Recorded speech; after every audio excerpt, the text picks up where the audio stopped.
बजावा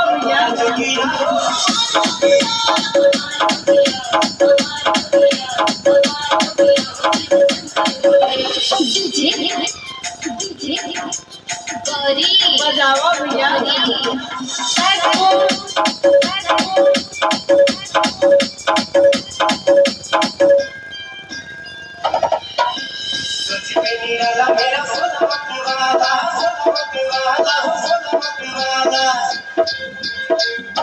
सबसे निराला मेरा भोला मतवाला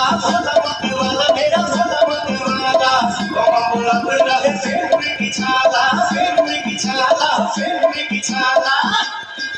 दोनों किस्म के मिठाई मन भावे नहीं भाई दोनों किस्म के मिठाई मन भावे नहीं भाई खिला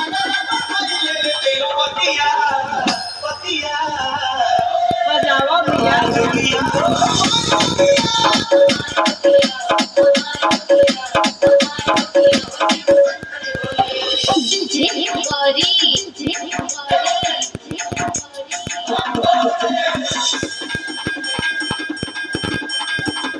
बजावा भैया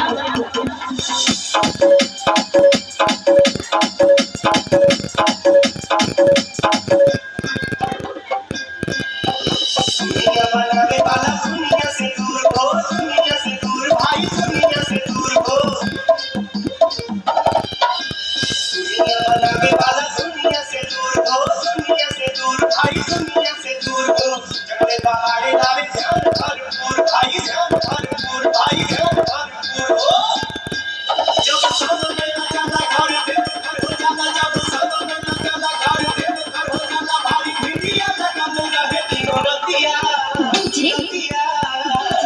बजावा भैया